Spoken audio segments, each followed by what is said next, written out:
Hello everyone. So today we are going to revise the topic renal pathology. So let's begin. So as this is the renal corpuscle, so in this it contains the Bowman's capsule and the glomerulus.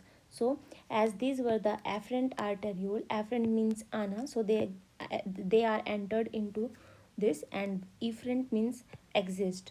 So these were the glomerulus. So basically efferent arteriole, and these were the parietal epithelial layer, and around it there is a visceral epithelium, and the blood vessels were covered by the endothelial cells, as we all know.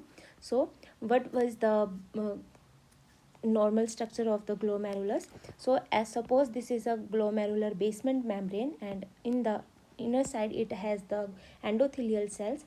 So blood capillaries will have the endothelial cells, and these were the podocytes, or we can say the visceral epithelial layers. Now the normal filtration membrane. So the normal filtration membrane, as we see here, these were the endothelial cells inside it. Then there is a basement membrane, and after the basement membrane there is the visceral epithelial layer, which contain the podocytes. So the space between the podocytes and the basement membrane is subepithelium, and the uh, inside the basement membrane it is intramembranous, and the space between the basement membrane and endothelial is subendothelial. So this is the normal filtration barrier. Now let's move to the PKD, that is polycystic kidney disease. So polycystic kidney disease were of two types. One is autosomal dominant polycystic kidney disease, and one is autosomal recessive polycystic kidney disease. So as the AD suggests of the adult, so autosomal dominant is the onset in the adults, while the AR is autosomal recessive, which were the onset in the children. So the chromosomes which were involving in the autosomal dominant and autosomal recessive. So in the autosomal dominant we have the chromosome number 4 and 16, while in the autosomal recessive chromosome number 6 involvement is there. So autosomal recessive has the chromosome number 6, while in the autosomal dominant there is chromosome number 4 and 16. Now the gene. So in the autosomal recessive the gene is PKHD gene. Please remember it. The gene is PKHD gene, while in the autosomal dominant the gene is PKD123 gene. Now the proteins. So in the protein in the adult is polycystin, while in the autosomal recessive the protein is fibrocystin is there. So these were the main differences of the autosomal dominant and autosomal recessive.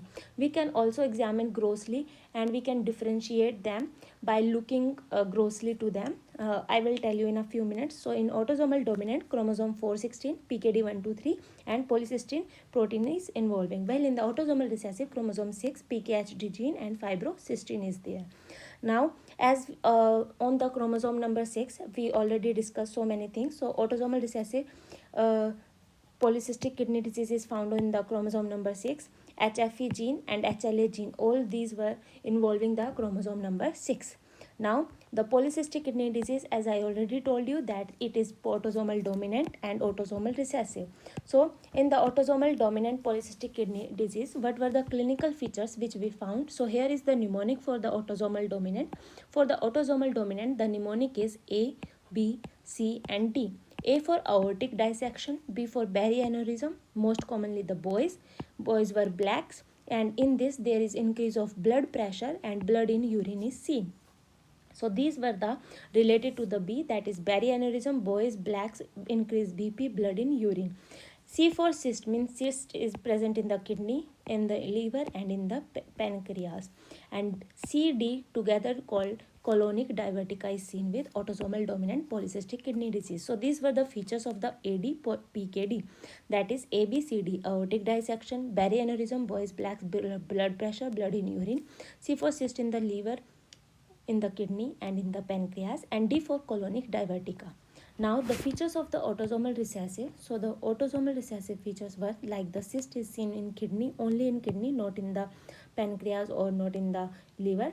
And with kidney cyst there is congenital hepatic fibrosis is also seen. There is congenital hepatic fibrosis is seen in autosomal recessive PKD. Now how we can differentiate when we see them both grossly? So on grossly, when we look them, so in the Autosomal dominant polycystic kidney disease, we find that there is on the outside, when on the outside examination, when we look out the kidney, we see the cyst on the kidney, we see a lot of cyst on the kidney. And when we dissect it, when we cut the kidney, then also we see the cyst, means the cysts were present outside as well as inside. So it is found in the autosomal dominant. While in the autosomal recessive polycystic kidney disease, when when we look out the kidney, there were no cysts were seen.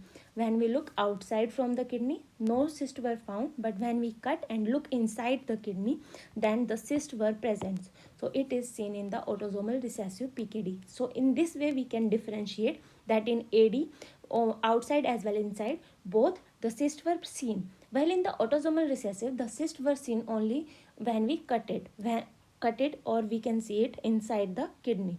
Outside, the no cysts were seen in autosomal recessive PKD. So these were the differences of autosomal dominant and autosomal recessive. Now let's move to the nephrotic syndrome and nephritic syndrome. So nephrotic and nephritic. Nephrotic, as we all know, in this the massive proteinuria is seen, means how much protein loose in the urine, that is more than 3.5 gram per 24 hour is loss of protein in the urine. If the protein is loose in the urine, then it is known as proteinuria, means the protein is lost in the urine. Now while in the nephritic syndrome, there is mild proteinuria, but it is less than 1 gram 24-hour sample. It is less than 1 gram, while in the nephrotic syndrome, it is more than 3.5 gram. Now, as the protein gets lost, so there is a osmotic pressure will also decrease, because osmotic pressure is directly proportional to the protein. So here, as the osmotic pressure decreases, means the hyperalbuminemia state is there, and it leads to the edema. As the protein lost, there is decreased osmotic pressure and edema is seen. So hyperalbuminemia, edema is seen in nephrotic syndrome. Proteinuria is also seen in nephrotic syndrome, and there is lipiduria, means fatty cast in urine is seen. Fatty cast in urine is seen with nephrotic syndrome. While in the nephritic, there is hematuria is seen. There is hematuria is seen, means there more than 3 RBC on high power field is seen. More than 3 RBC. Remember that it is 3 RBC seen on high power field, and the patient has hypertension. The patient has hypertension. Now let's move separately about the nephritic and nephrotic syndrome. These were the main difference point between nephrotic and nephritic. Now let's begin with the nephritic syndrome. So in the nephritic syndrome, the first one is PSGN, that is post streptococcal glomerulonephritis. So post streptococcal means it is caused by organism, that is group A beta hemolyticus streptococcus 12, 4 and 1241. Now the clinical features. So the child has the sore throat, and after the 10 to 14 days after sore throat, the child passes the coca colored urine. The child passes coca colored urine, means hematuria is seen after 10 to 14 days, means it is the PSGN. Now the incubation period of beta hemolyticus streptococcus is 1 to 4 weeks, and PSGN is a type 3 hypersensitivity reaction. As I already made video on the hypersensitivity reaction mnemonics, that SHARP is a mnemonic for the hypersensitivity type 3, in which P stands for the PSGN. So it is a type 3 hypersensitivity reaction, 10 to 14 days. So it is a most common nephrotic syndrome seen on the children or the pediatric age group. So PSGN is a nephritic syndrome, and it is seen mainly in the children. So the most common nephritic syndrome in children is PSGN. Now the some features of the PSGN. So as in this organism is group A beta hemolyticus streptococcus, GABHS. So the diagnosis is, we can check the antibody, that is anti-streptolysin O antibody. Anti-streptolysin O antibody, and in this transient hypercomplementemia is seen, and by which the child recovers in 6 weeks. Now, what were the grossly findings which we see in the PSGN? So in the PSGN, we see the flea-bitten kidney. Flea-bitten kidney is also seen in the malignant hypertension patient, and it is also seen in flea-bitten kidney. Please remember this point, that it is seen in flea-bitten kidney and malignant hypertension both patients have seen the flea-bitten kidneys. As we see here, there are lot of hemorrhages seen on the kidney, so it is a flea-bitten kidney. Now on the immunofluorescence, what we see? So on the immunofluorescence, we see the starry sky pattern. How we can check that it is a starry sky pattern? As we see here, that some points are very highlighted and some are very dull, so it is look like a starry sky pattern. And on the EM, it means electron microscope, we see the subepithelial humps. As we see here, that it is a subepithelial humps. Now the as flea-bitten kidneys were seen in the PSGN, in the infective endocarditis, and in the malignant hypertension. In these three places we see the flea-bitten kidneys. Please remember that flea-bitten kidneys look like this. So flea-bitten kidney look like this, and it is seen in three places. Those were PSGN, second one is malignant hypertension, and third one is infective endocarditis. Please remember these points. So these were the points for the PSGN. So PSGN is found in most commonly in the children, organism GABHS, and it is a type 3 hypersensitivity reaction. Flea-bitten kidney, starry sky pattern, and subepithelial hump is seen in PSGN. Now next nephritic syndrome is Berger disease. Next one is Berger disease, or we can say IgA nephropathy. So it is IgA. A stands for adult, means it is most common nephritis in adult. So it is most common nephritis in adult, and the most common nephritis in children is PSGN. In adult is IgA nephropathy. Now the pathogenesis is that in this there is deposition of IgA in the mesangium. So there is IgA1 deposited in mesangium. Please remember, it is IgA1 deposited in mesangium. We also know it is Berger, not the Berger. So U stands for vasculitis, means if in the spelling U will come instead of the place of E, then it is Berger, and it is seen in the vasculitis condition. But here it is Berger, that is IgA nephropathy, which is the most common nephritis in the adults. Now as in the PSGN, after the sore throat, their incubation period is 10 to 14 days, and after that hematuria is seen. While in the adults one, means in the IgA nephropathy, or we can say in the Berger disease, after the sore throat 3 to 4 days hematuria is seen, and it is recurrent condition. Now the third nephritic syndrome is RPGN, that is rapidly progressive glomerulonephritis, means there is progression of the glomerulonephritis, or the other name is crescentic glomerulonephritis. Crescentic means we see the crescentic shape like this shape. So as the more the number of crescents is seen, it has poor prognosis. So more the number of crescents, the diagnosis is poor. Now how the composition of the crescent is, as we see here, that it is a crescent shaped. So this one is a crescent shaped, as we see here, it is a crescent shape. Now what is the composition of this crescent shape? So the composition we have one mnemonic, that is flap. F for fibrin, L for leukocytes, and P for parietal epithelial cells. We see in the crescent shape, we see fibrin, leukocytes, and parietal epithelial cells.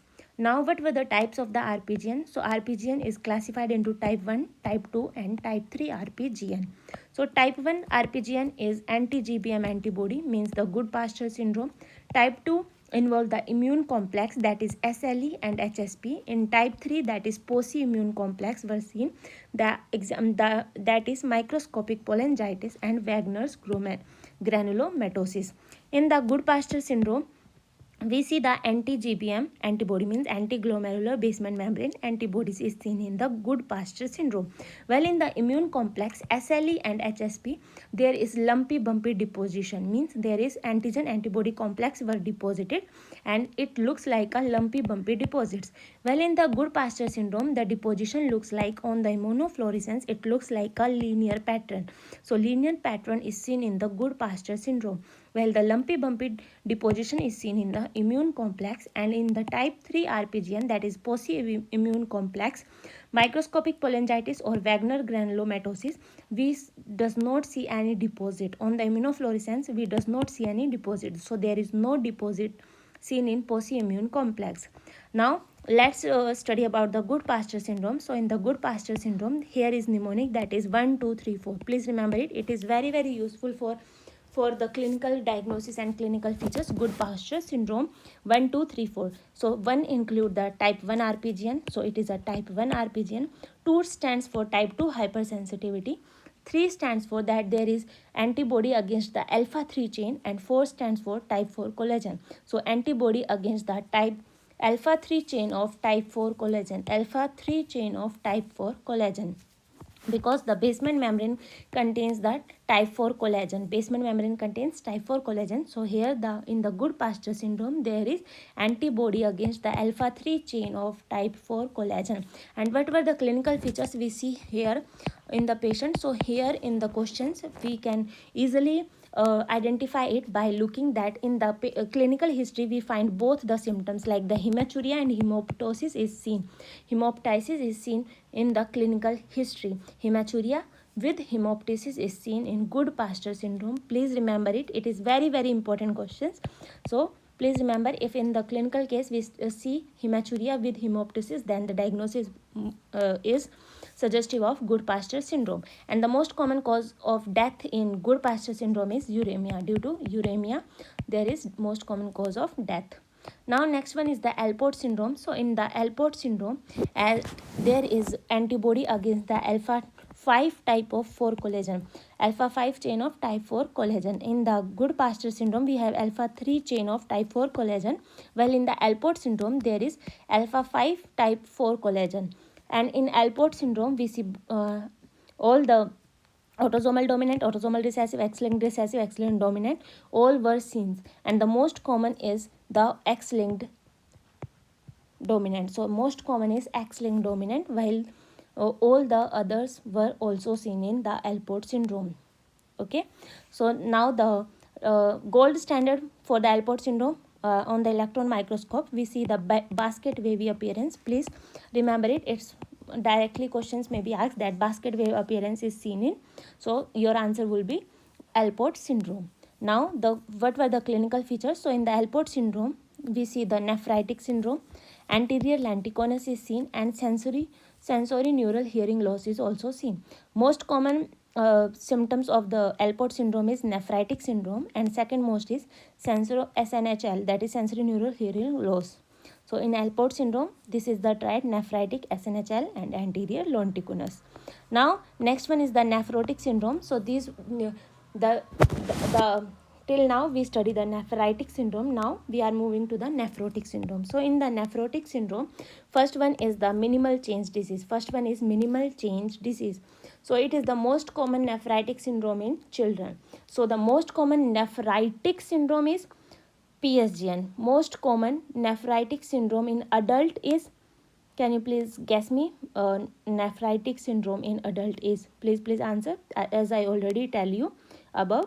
So you can write in comment. So next one is the minimal change disease. It is the most common nephrotic syndrome in the children, which is also known as, so the other name for MCD, that is minimal change disease, were lipoid nephrosis or nil deposit disease. Means there is no deposit seen on the immunofluorescence. Now as in it is most common in the children, so the age involvement is 2 to 6 years due to the lymphokines. And on the clinical feature we see the frothy urine. So frothy urine is seen, means there is increase in proteinuria. So it is a selective proteinuria, means it is a selective proteinuria, that there is only the loss of albumin in the urine.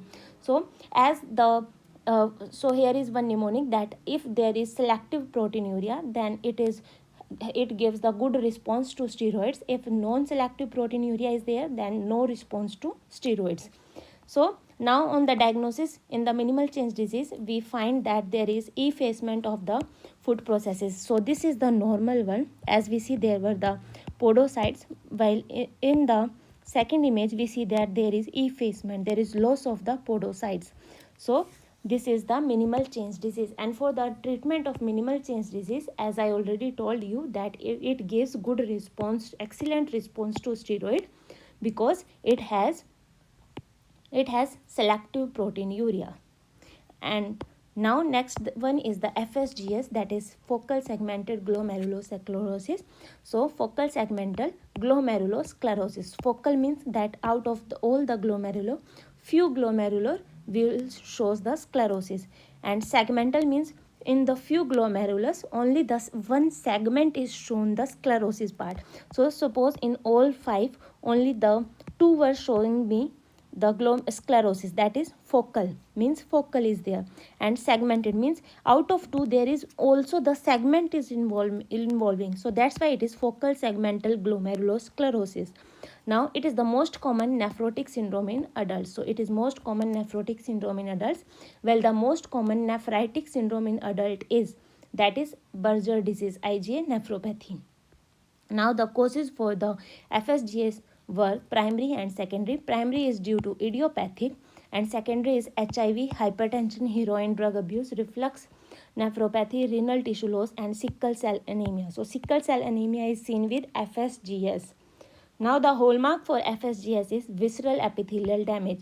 So the hallmark for FSGS is visceral epithelial damage. Now there were types of FSGS. First one is not otherwise specified. Second one is glomerular tip variant. Third one is collapsing variant. So glomerular tip variant gave the best prognosis, while the collapsing variant gave the worst prognosis because it is associated with HIV. And NOS is most common type of FSGS. So the most common type of FSGS is not NOS, that is not otherwise specified, and the good prognosis given by glomerular tip variant, while the worst prognosis given by collapsing variant.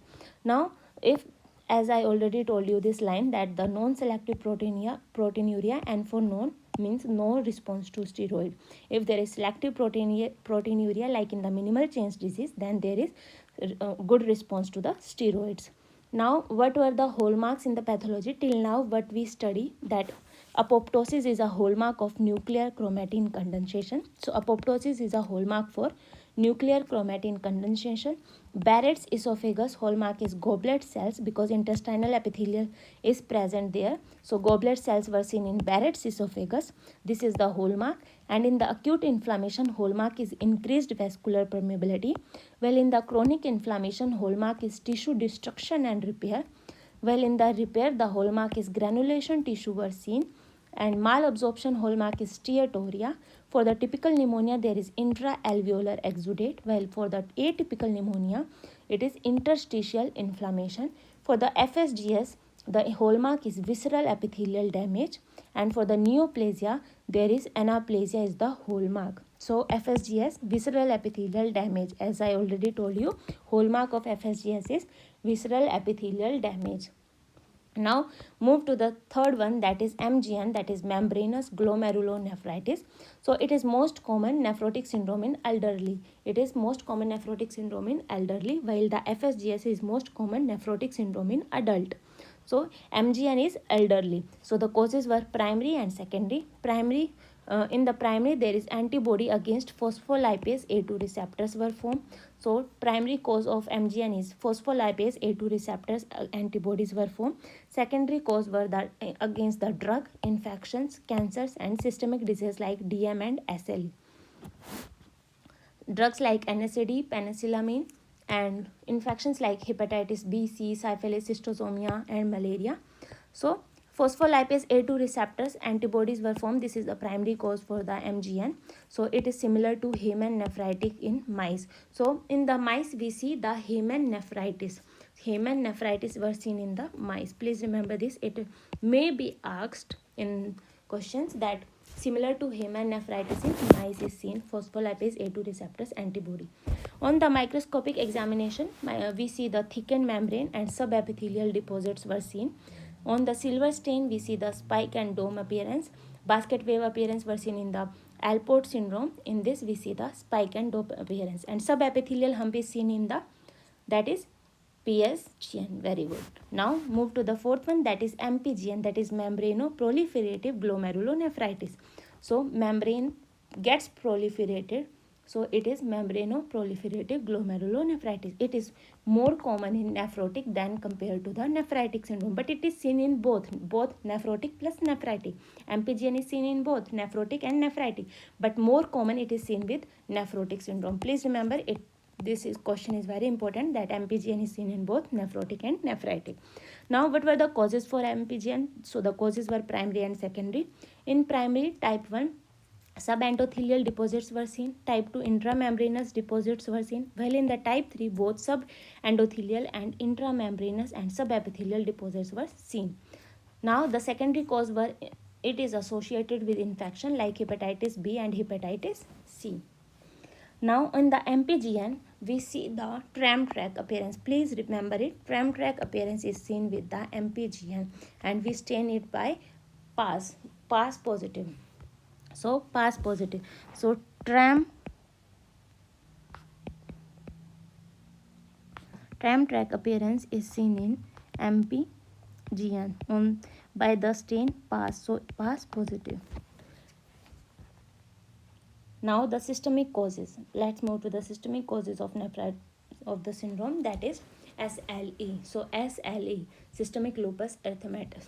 So in this it is lupus nephritis. So lupus nephritis have the classes from class 1 to 6, and the most common class is class 4. Please remember it. The most common class is class 4. Please remember this question. And the characteristic lesion of SLE is wire loop lesion. So wire loop lesion is seen in SLE. Wire loop lesion is seen in SLE, and the most common class is class 4th. On the immunofluorescence, we see the full house effect. Full house effect is seen in the SLE.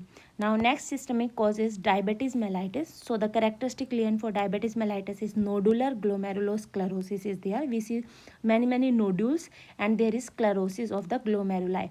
So nodular glomerulosclerosis is the characteristic lesion of diabetes mellitus, and while the characteristic lesion of SLE is wire loop lesion. SLE is wire loop lesion for diabetes nodular glomerulosclerosis. And the earliest lesion is that there is thickening of the capillary wall. So there is thickening of the capillary wall, and on the microscope, and the most common lesion is diffuse glomerulosclerosis. And on the microscopic, we see the Kimmel-Stein-Wilson lesion. We see the Kimmel-Stein-Wilson lesion, KW lesions. Now in this we see the this is where the nodular glomerulosclerosis, nodular lesions were seen, which were also known as KW lesions.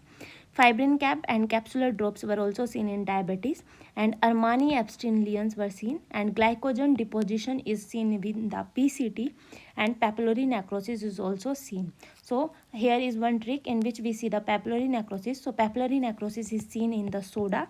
So as for sickle cell anemia, we see papillary necrosis in sickle cell anemia, in the obstruction, and in the diabetes mellitus also we see the papillary necrosis.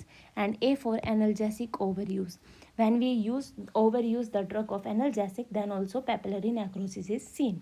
So these all the features of the diabetes, that is Armani-Epstein lesion, glycogen deposited in the PCT, papillary necrosis is seen, there is fibrin cap, capsular drops were seen, there is thickening of the capillary wall. All these were the features of diabetes mellitus. Now move to the next one, that is tubular disease. So in the tubular disease, first one is the CPN, that is chronic pyelonephritis.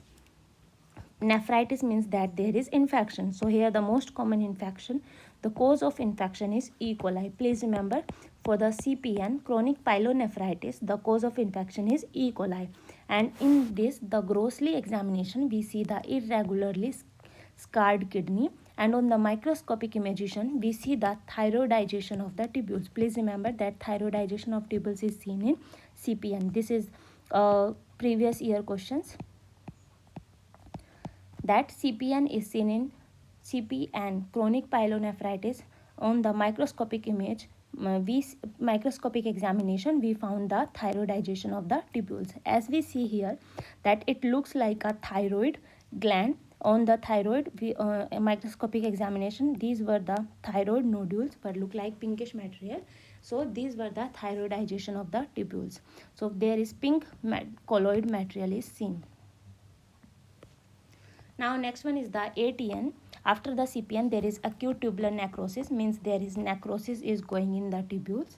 So in the ATN, we see the muddy brown cast. So these were the muddy brown cast. Please remember that muddy brown cast were seen in the ATN. Please remember this question also, that ATN shows the muddy brown cast. So the reasons is ischemic or due to toxic necrosis is there. On the urine microscopic we see the muddy brown cast, as I already told you. So this one is important, that muddy brown cast were seen in ATN. And there is toxicity also. A toxic necrosis also cause the ATN, that is due to the carbon tetrachloride, due to the ethylene glycol, or due to mercury. There is ATN will occur. Now let's move to the crystal and cast. So for the crystal on the microscopic examination, first this is in this I already wrote all the crystals and cast, because I already discussed in about them, crystal and cast, in a separate video. You can watch them in my playlist. So first one is the hyaline cast. So hyaline cast is normal seen composition. So normal hyaline cast were normally seen, and they are made up of TAM horsefall protein. So they are made up of TAM horsefall protein, which will come from the loop of Henle. So loop of Henle secrete the TAM horsefall protein, which were hyaline, shows the hyaline cast. Now the RBC cast, how we can identify that RBC cast is there. On the slide we see the red blood cells were there. So the red blood cells means the RBC cast is there, which were seen in the nephritis, means glomerulonephritis. White blood cells were seen, cast were shown by the chronic pyelonephritis. Pyelonephritis, there is infection, and in infection white blood cells will come. So we can remember it like this. So white blood cells cast were shown in CPN. And broad waxy cast was shown by the chronic renal failure. So broad waxy cast was shown by CRF, that is chronic renal failure. While the muddy brown cast, as I already show you, that muddy brown cast was shown by the acute tubular necrosis. So acute tubular necrosis shows the muddy brown cast. So why it looks like muddy color? Because there is necrosis. Due to necrosis it look like muddy. Now crystals. So in the crystals we have to, there are more crystals. If you want to learn more, then go and visit my cast and crystals video. So this is a calcium oxalate, as it look like the envelope. So it is envelope shaped. So calcium oxalate, if there it is looks like a dumbbell shaped, then it is calcium oxalate monohydrate, then it is monohydrate. But here it looks like the envelope shape, that it is calcium oxalate dihydrate. So it looks like a dumbbell shape. So D is not for D, means dumbbell shape look like in monohydrate calcium oxalate, while envelope looks like dihydrate, calcium oxalate dihydrate. So these were the uric acid crystals. How we can identify them? That it looks like a parallelogram. It can take any shape, any kind of a shape. So it look like a parallelogram. It is not a defined well shape. So it is uric acid crystals, or we can say rhomboid shape. Now this one is a struvite crystals, or we can say coffin lid appearance, or we can say triple phosphate crystals. These were triple phosphate crystals, or we can say coffin lid appearance. And this one is a cystine crystals. How we can identify? It gives a hexagonal shape, as we 1 2 3 4 5 and 6. It is a hexagonal shape. So proper hexagonal crystals were seen in cystine crystals. So please, these were the crystals. Now let's move to the renal tumors. So in the renal tumors, the adults have the RCC, while the children have the Wilms tumor. So Wilms tumor is seen in children, which is a triphasic tumor, and in adults we see the RCC. So first RCC, that the risk factor for RCC is genetic and sporadic. In genetic, it is associated with von Hippel-Lindau syndrome, while sporadic, the reasons were dialysis, sickle cell anemia, and due to tobacco. So in genetic, the trisomy 7/17 or Birt-Hogg-Dube syndrome were seen. What were the clinical features of renal cell cancer? So renal cell carcinoma, the features were there is abdominal mass in the kidney is seen, flank pain is there, and hematuria is present. So abdominal mass in kidney, flank pain, and hematuria were the clinical features for the renal cell carcinoma. What were the types of renal cell carcinoma? Clear cell, papillary, and chromophobe. Please remember the point about the chromophobe, that it shows the, on the microscopic image, it shows the plant cells. So it shows the plant cells. and it is associated with Birt-Hogg-Dube syndrome, and it is positive for Hales colloidal iron. Please remember this. It is positive for Hales colloidal iron. Now C for clear, C for most common. So the most common is, so the most common renal cell carcinoma is clear cell RCC. It is associated with von Hippel-Lindau syndrome. Chromosome 3p involvement is there, as the VHL means von Hippel-Lindau contain the 3 letter, that's why 3p. So von Hippel-Lindau syndrome, chromosome 3p. On the microscopic examination, we see the clear cells with glycogen plus lipid is positive present there. Now the papillary RCC. So the papillary RCC is associated with dialysis. So the questions is like this: dialysis is seen in which type of RCC? The answer is papillary RCC. Okay, please remember this question, that papillary RCC is associated with dialysis, and Birt-Hogg-Dube syndrome is associated with chromophobe RCC, and the plant cells were seen in chromophobe RCC. On the microscopic image of the papillary RCC, we find the Samoma bodies. As the Samoma body, I already explained many times that P stands for the Samoma bodies, and M for mesothelioma, M for meningioma, M for mesothelioma,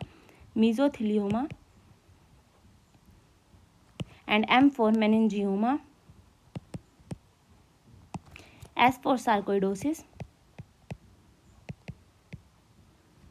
and P for papillary RCC, P for papillary RCC. So Samoma bodies were seen in the papillary RCC. So these were the type of the RCC. Now let's move to the Belloni duct carcinoma and medullary RCC. So the medullary RCC is associated with sickle cell anemia. So these were also the type of the RCC. So the medullary RCC is associated with sickle cell anemia. So the which RCC is associated with sickle cell anemia? Your answer must be medullary RCC. Which RCC is associated with hemodialysis? Your answer is papillary RCC. Sickle cell anemia, medullary, papillary, dialysis. Okay. So the Belloni duct carcinoma. So the best prognosis is given by chromophobe RCC, which on the microscope image look like a plant cell, while the worst prognosis is given by Belloni duct RCC. Please remember these 2 points. These were very, very important, that good prognosis is given by chromophobe RCC and worst prognosis is given by Belloni duct RCC.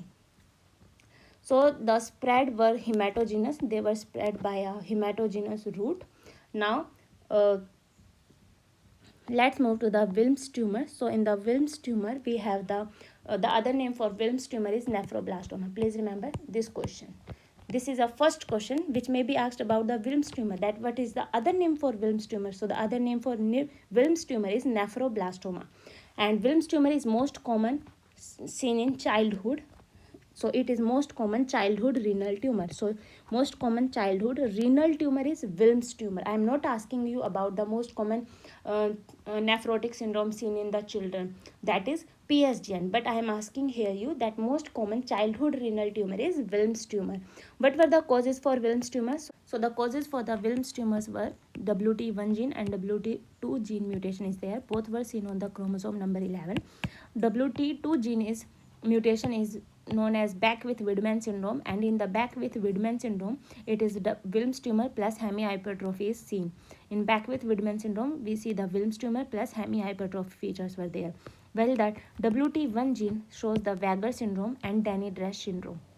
It shows Weger syndrome. For the Weger syndrome, Weger is the mnemonic, that is Wilms tumor, aniridia, G for gonadal dysgenesia, and I for mitral regurgitation is seen with Weger syndrome, that is WT1 gene. Weger, W for Wilms tumor, A for aniridia, G for gonadal dysgenesis, R for mitral regurgitation. Now the next one is the Denny-Dresch syndrome. For the Denny-Dresch syndrome, we have to remember that in this Wilms tumor plus male pseudohermaphroditism is seen. Wilms tumor plus male pseudohermaphroditism is seen with Denny-Dresch syndrome. While in the Beckwith-Wiedemann syndrome, Wiedemann syndrome, we see the Wilms tumor plus hemihypertrophy. Now, what were the clinical features for the Wilms tumor? So the clinical features were abdominal mass, fever, hematuria. Now it is on the microscopic examination, we find the triphasic tumor, means in this epithelial is involvement, mesenchymal tissue is involving, and blastoma is also seen. Epithelial, mesenchymal, and blastoma. These three were seen. That's why it is a triphasic tumor. Triphasic tumor is Wilms tumor. Well, the biphasic tumor is synovial sarcoma. Synovial sarcoma. And about the synovial sarcoma, one question may be asked that the translocation of X is to 18 is seen. X is to 18 is sin, as we commit the sin when we are adult. So sin, we can remember it like this: when we are adult at the age of 18. So sin is committed by at the age of 18. So translocation X is to 18 is seen in the synovial sarcoma. Now the miscellaneous question about that is Staghorn calculus. As we see here, this is a Staghorn calculus. It is composition is of triple phosphate, which is also known as coffin lid or struvite stone is seen. Now it is associated with infection, that is Proteus. Please remember it. And composition is triple phosphate, and pH is alkaline of urine. Now the urinary bladder tumors were the squamous cell carcinoma. Squamous cell carcinoma, S for squamous, S for schistosomiosis. A for adenocarcinoma and transitional cell carcinoma. These were the UB tumors, means urinary bladder tumors, squamous, adenocarcinoma, transitional cell carcinoma. And the most common is transitional cell carcinoma is the most common urinary bladder tumors. So these were the points about the renal pathology. I hope you all get some benefit from this video. So thank you. Bye bye.